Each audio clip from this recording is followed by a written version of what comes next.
Film ini dimulai dengan tiga sahabat yang menganggap diri mereka sebagai saudara. Mereka adalah Wah, Pei, dan Kwak, anggota geng yang dikenal sangat berbahaya. Kali ini, mereka mendapat tugas penting mengantarkan sejumlah besar uang milik organisasi mereka.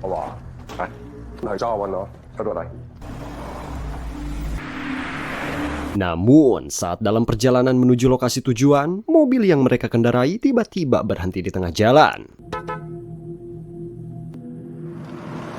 Ketika mereka menyadari sesuatu yang janggal, dua mobil pan hitam tiba-tiba muncul menghadang mereka dari depan dan belakang. Sadar bahwa ada pihak lain yang mengincar uang tersebut, ketiga saudara itu segera mengambil pakakas masing-masing dan bersiap menghadapi ancaman yang mendekat. Meskipun kalah jumlah, tiga bersaudara itu tetap tenang. Dengan sikap acuh tak acuh, mereka melempar tas kerja berisi uang ke samping, seolah tidak menunjukkan rasa takut atau keeng sedikit pun.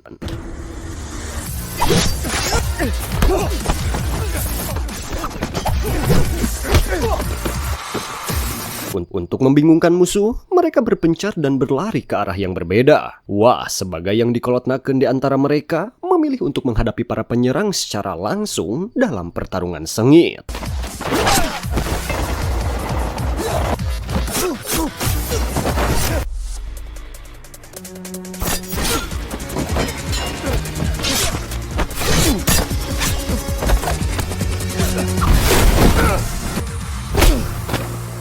Setelah perjuangan yang melelahkan, ketiganya akhirnya berhasil berkumpul kembali. Namun, mereka segera menyadari sesuatu yang mengkhawatirkan. Tas kerja yang seharusnya mereka lindungi telah menghilang. Pei dan Kwak pun mengakui bahwa musuh berhasil merebutnya dan tak ada yang bisa mereka lakukan untuk menghentikannya. Sorry. 你哋三個點睇筆數㗎？就咁俾人夾走咗，大嗱300個。 Akibat kegagalan mereka, tiga bersaudara itu menghadapi konsekuensinya di hadapan pemimpin geng dan para tetua. Yang paling merasa dipermalukan oleh insiden ini adalah bos mereka yang bernama Fakam. Di antara para anggota geng, Bos Kwan adalah yang paling vokal dalam menyalahkan mereka. Ia terus mengoceh, mencemooh ketidakmampuan trio tersebut dalam menjalankan tugas dan mempertanggungjawabkan kesalahan mereka. 花咁睇啊！我哋都同埋一個字頭。我哋嘅社團啦，帶呢三條僆啦，好難講喎。 Tanpa banyak kata, Pakam pun berdiri. Dengan ekspresi dingin, ia mengambil tongkat dan memberikan hukuman kepada mereka sebagai bentuk peringatan atas kegagalan yang telah mereka perbuat.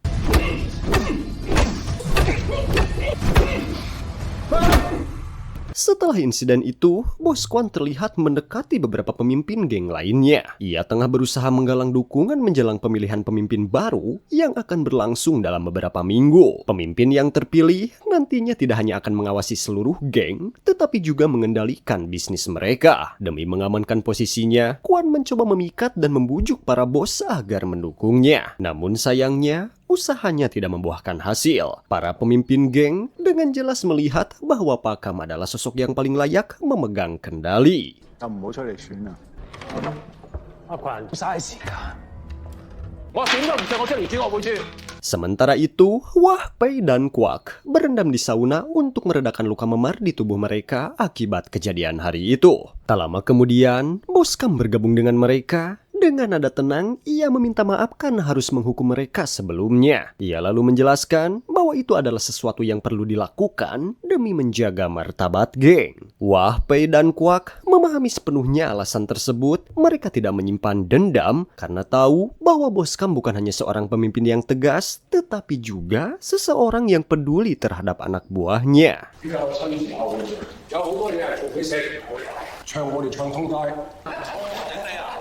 Malam itu, Wah dikejutkan oleh sebuah kenyataan. Tas kerja yang mereka kira telah dicuri ternyata tidak hilang, melainkan disembunyikan oleh kedua adiknya, yaitu Kwak dan si Pei. Saat Wah menghadapkan mereka, keduanya akhirnya mengungkapkan kebenaran. Kwak mengakui bahwa ia membutuhkan uang untuk melunasi hutangnya kepada seorang broker. Ternyata si Kwak ini diam-diam suka bermain saham. Sementara itu, Pei menjelaskan bahwa adik perempuannya dirawat di rumah sakit dan sangat membutuhkan biaya pengobatan.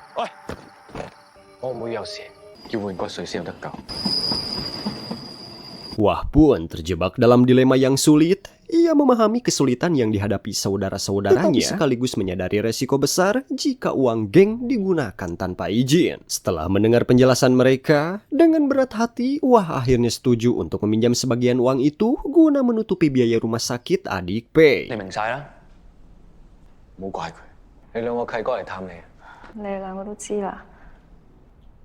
第三個老闆有事。 Setelah operasi selesai dan adik perempuan Pei akhirnya pulih, Wah, Pei dan Kwak terpaksa mencari cara untuk mengembalikan uang yang telah mereka gunakan. Mereka pun mendatangi seorang kolektor barang curian untuk mencari pekerjaan. 華哥、飛哥，邊飯夾幾多？國哥。 Pekerjaan yang ditawarkan kepada mereka cukup beresiko. Mereka diminta mencuri perhiasan yang menurut informasi disimpan di sebuah toko dalam kompleks supermarket. Tanpa ragu, 3 bersaudara segera beraksi malam itu juga.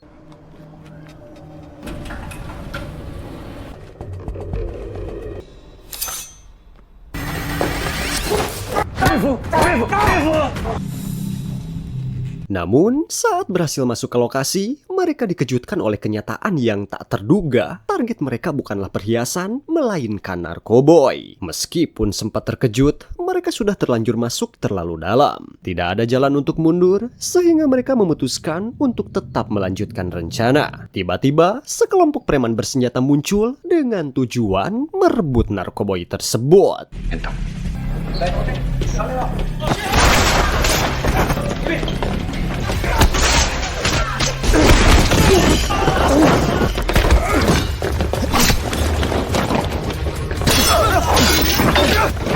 Tapi anehnya, bagaimana para preman bisa tahu kalau Wah, Pei, dan Kwak ada di dalam? Tonton aja ya guys, nanti semuanya bakal terbongkar. Pertarungan sengit pun tak terhindarkan antara trio bersaudara dan para preman.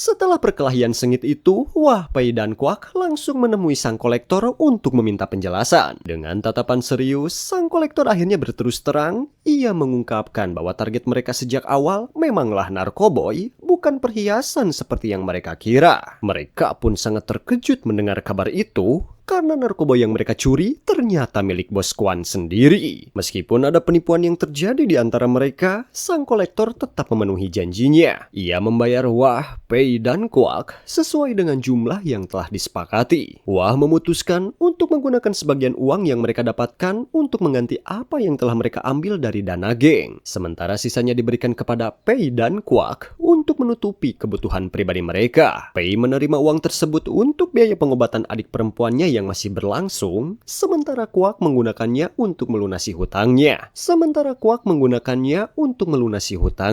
Tanpa menunda lagi, Wah pergi menemui Bos Kam untuk mengembalikan uang yang hilang. Namun, Bos Kam tidak mudah ditipu. Dengan cermat, ia langsung menekan Wah untuk memberikan penjelasan tentang sumber dana tersebut, dari mana Wah bisa mendapatkan uang sebanyak itu. Wah tak bisa lagi mengelak. Dengan berat hati ia mengakui bahwa uang tersebut digunakan untuk membantu saudara-saudaranya, terutama Pei. Ia merasa malu mengakui kesalahannya di depan bosnya, tetapi ia tahu bahwa tidak ada pilihan lain. 係阿飛同國，跟住佢哋兩個係嘛？係社團㗎。阿飛佢唔會等於錢救命。世界啲嘢就係咁仆街。 Namun, meskipun situasi semakin genting, Bos Kam tetap tenang, bijaksana, dan penuh pengertian. Alih-alih marah, ia justru memberi instruksi kepada Wah, Pei, dan Kwak untuk merahasiakan masalah ini. Ia menekankan agar tidak ada seorang pun yang mengetahui tindakan mereka demi menjaga kehormatan geng. 如果求神拜佛，俾出邊任何人知道。 Cerita berpindah ke sang kolektor. Ia tengah sibuk dengan pekerjaannya ketika tiba-tiba didatangi oleh anak buah Bos Kwan. Bos Kwan kemudian berbicara melalui telepon. Suara marahnya terdengar jelas. Ia mengungkapkan bahwa narkoboynya telah hilang dan ia sangat yakin bahwa sang kolektor tahu siapa pelakunya. Namun, sang kolektor tetap enggan memberi penjelasan atau mengungkapkan informasi tersebut. Tidak tinggal diam, Bos Kwan langsung mengancamnya. Dengan dingin, ia berkata bahwa jika sang kolektor tidak segera memberikan jawaban, ia akan mencelakai putrinya yang sedang belajar di luar negeri. Bos Kwan memberikan waktu 30 menit kepada sang kolektor untuk mengantarkan barang yang hilang tersebut, atau akibatnya akan sangat fatal. Sementara itu, Kwak terlihat sedang membayar pinjaman yang ia miliki, berusaha menutup utang untuk berinvestasi di pasar saham. Alih-alih fokus pada pelajaran dan berhenti, Kwak justru kembali tergoda setelah melihat berita tentang jatuhnya harga saham. Ia kembali menemui broker untuk meminjam lebih banyak uang, berharap kali ini bisa mendapatkan keuntungan besar dan menjadi kaya. Namun sayangnya, keberuntungan tidak berpihak padanya. Saham yang ia investasikan malah anjlok, dan ia kehilangan seluruh uang pinjamannya. Kini Kwak terjebak dalam kesulitan tanpa pilihan lain selain menghadapi bos dari broker tersebut yang ternyata adalah Bos Kwan, pemimpin geng saingan yang selama ini menentang Bos Kam.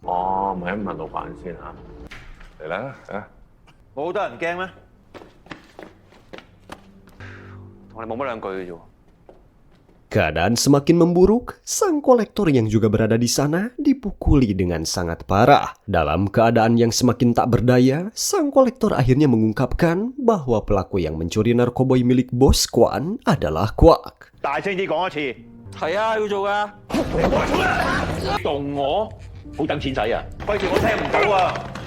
Kwak yang terjebak dalam situasi yang semakin sulit dipaksa untuk mengaku. Wajahnya ditutupi kain dan disiram dengan air panas, membuat bengetnya asa kaleob gas.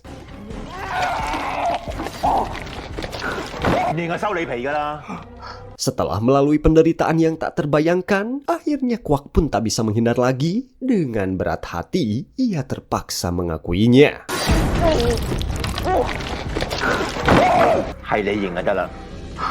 Keesokan harinya, Kwan mengumpulkan semua bos geng di depan Pamanti, seorang sesepuh yang dihormati dalam kelompok geng. Kwan tampaknya yakin bahwa ia akan berhasil menjatuhkan Bos Kam. Dengan penuh rasa arogan, ia mengeluarkan Kwak yang dikunci di dalam kandang anjing dan memaksanya untuk mengaku. Namun sebelum Kwak sempat melanjutkan, Wah dan Pei juga ikut mengakui keterlibatan mereka. Melihat hal itu, Kwan langsung mengambil pisau dan bersiap untuk menusuk mereka 3 kali sesuai dengan peraturan yang telah diterapkan dalam geng. Saat anak buah Kwan hendak menusuk Pei, tiba-tiba...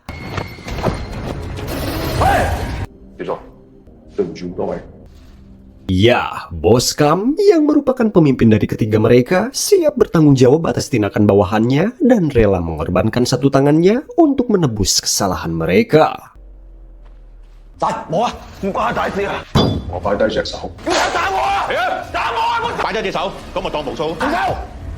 Namun, Pamanti dengan kebijaksanaan dan kewibawaannya segera mencegahnya. Sebagai sosok yang dihormati, Pamanti menyarankan agar masalah ini diselesaikan tanpa kekerasan. Sebagai hukuman atas tindakan mereka, Wah, Pei dan Kwak dikeluarkan dari geng dan dilarang bergabung dengan kelompok lain.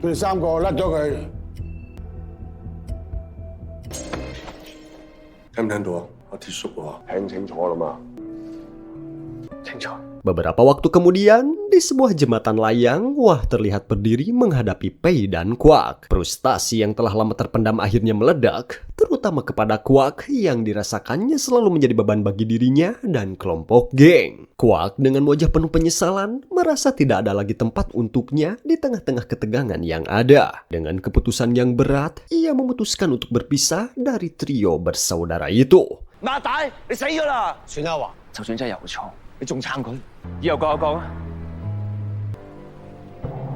Kini mereka hanya orang-orang biasa, tanpa pekerjaan dan tanpa tujuan. Setelah pertengkaran yang panas, Wah pergi untuk mengucapkan selamat tinggal kepada Bos Kam. Di momen emosional itu, ikatan di antara mereka benar-benar bersinar. Dengan tulus, Bos Kam memberikan Wah sejumlah uang untuk membantunya memulai hidup baru. Tindakannya yang penuh kemurahan hati membuat Wah terharu, menyadari betapa besar perhatian yang diberikan Bos Kam.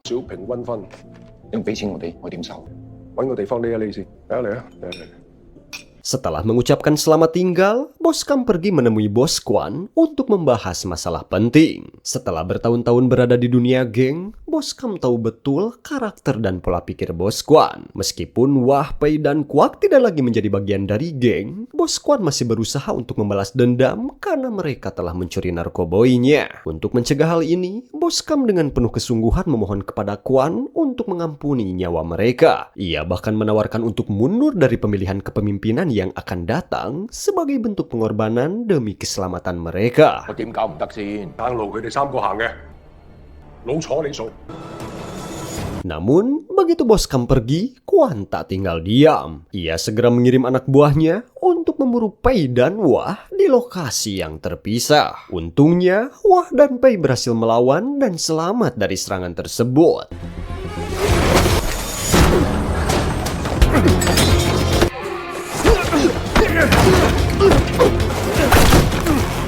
Emosi ya.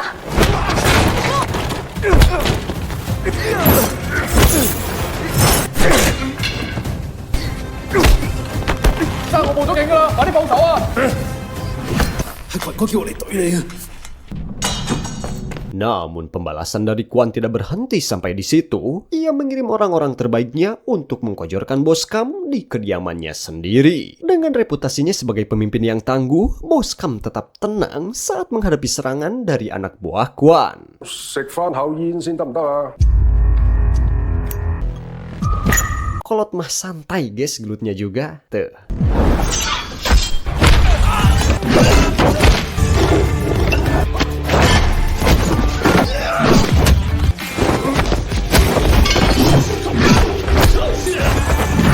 Meskipun ia berhasil mengalahkan mereka satu persatu, sayangnya Bos Kam juga terkena luka tusuk yang cukup parah di perutnya.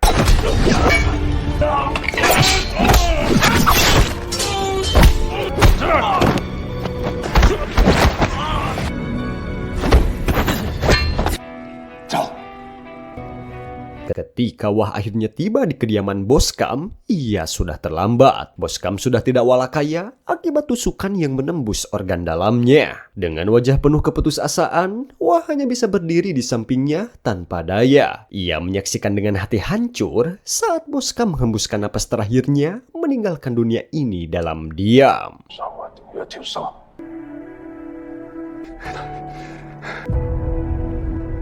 Keesokan harinya, di pemakaman Bos Kam, anggota-anggota dari berbagai geng berkumpul untuk memberikan penghormatan terakhir. Meskipun telah dikeluarkan dari geng, Wah dan Pei bersikeras hadir menunjukkan rasa hormat mereka kepada Bos Kam. Ketika Kwan tiba, ia tanpa rasa malu langsung menuduh Wah dan saudara-saudaranya sebagai pelaku pembunuh Bos Kam. Ia mengklaim bahwa tindakan itu merupakan balas dendam atas pengusiran mereka dari geng. Wah yang sudah semakin marah, merasa emosi membuncah ketika Kwan berbisik kepadanya mengungkapkan bahwa dia adalah orang yang mengatur pembunuhan Bos Kam. Nah guys, jadi rencananya itu dimulai sejak kejadian pencurian narkoboy yang melibatkan Wah, Pei, dan Kwak.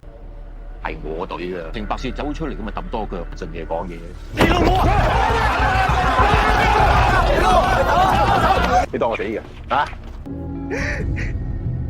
Esok harinya, di rumah sakit, Kwak terlihat sedang menjenguk adik Pei. Tak lama kemudian, Wah dan Pei tiba di sana. Adik Pei sudah mengetahui tentang masalah yang mereka hadapi, dan ini bukan kali pertama mereka bertengkar. Meskipun begitu, perasaan mereka tetap kuat satu sama lain. Pada akhirnya, Wah, Pei, dan Kwak kembali bersatu dengan tekad yang bulat. Mereka memutuskan untuk membalas dendam atas kematian Bos Kam dan menghentikan pengkhianatan yang telah merenggut nyawa pimpinan mereka. 我冇問，我去晏面一齊瞓。 Waktu berlalu dan hari pemilihan kepemimpinan tiba. Kwan muncul sebagai kandidat terpilih untuk menjadi pemimpin baru geng tersebut. Para sesepuh geng, meskipun tidak setuju dengan keputusan ini, merasa tak ada yang bisa mereka lakukan karena tidak ada satupun yang berani maju sebagai kandidat saingan untuk Kwan. Tak lama kemudian, dengan ekspresi polos, Kwan menyampaikan pidato di depan para bos, berpura-pura masih berduka atas kematian Bos Kam. Namun di saat yang sama, Wah, Pei, dan Kwak tiba, diiringi para pengikut setia Bos Kam di belakang mereka. 演員啊嘛，做咩黑社會啊你啊華仔？你大佬死咗，你實會好傷心。你知道咩嘅？講晒出嚟！即係死機啦，跑佢嚟走！你殺同門兄弟喎，你今日出到去，我點都得。Seperti yang sudah diprediksi, pertarungan sengit pun tak terhindarkan. Dalam momen itu, Wah Pei dan Quack tampil sebagai pemimpin yang penuh tekad, bertarung dengan semangat membara dan adrenalin yang tinggi.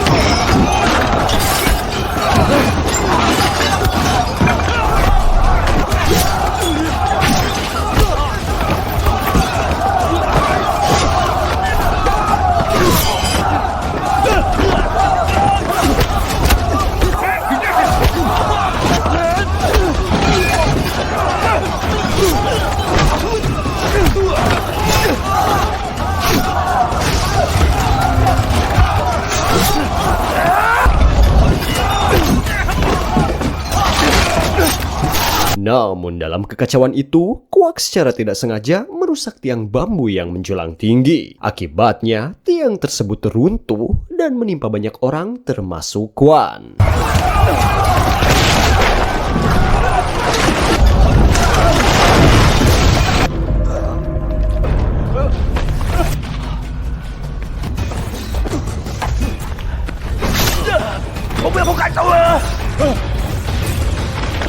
Namun, Quan berhasil berdiri dan mencoba melarikan diri dengan mobil. Pei berusaha menghentikannya, namun nasib buruk menimpanya.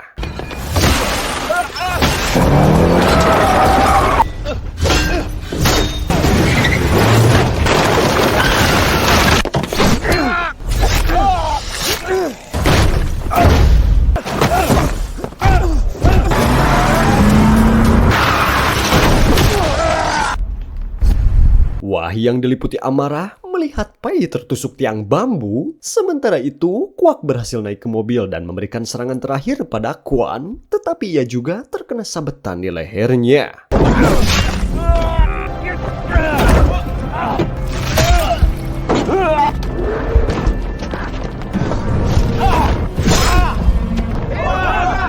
Tak lama setelah itu, polisi pun tiba di tempat kejadian. Wah yang ragu sejenak berada dalam dilema besar antara mengakhiri hidup Quan atau membiarkannya hidup. Dengan kematian Pei dan Quack yang membebani pikirannya, Wah akhirnya memutuskan untuk mengkojorkan Quan.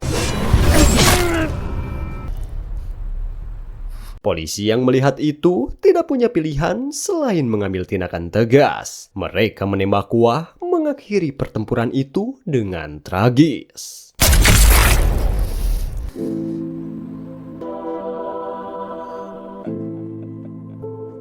Tamat?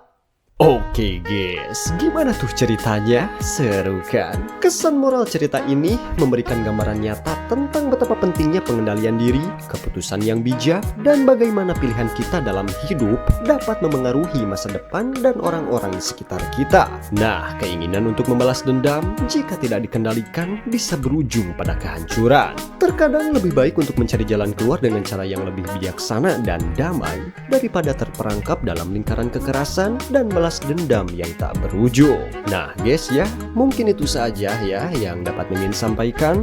Buat yang baru gabung, jangan lupa like, subscribe, dan komen ya, agar Mimin lebih semangat membuat video-video seru lainnya. Saya Minho, sampai ketemu di alur cerita film selanjutnya.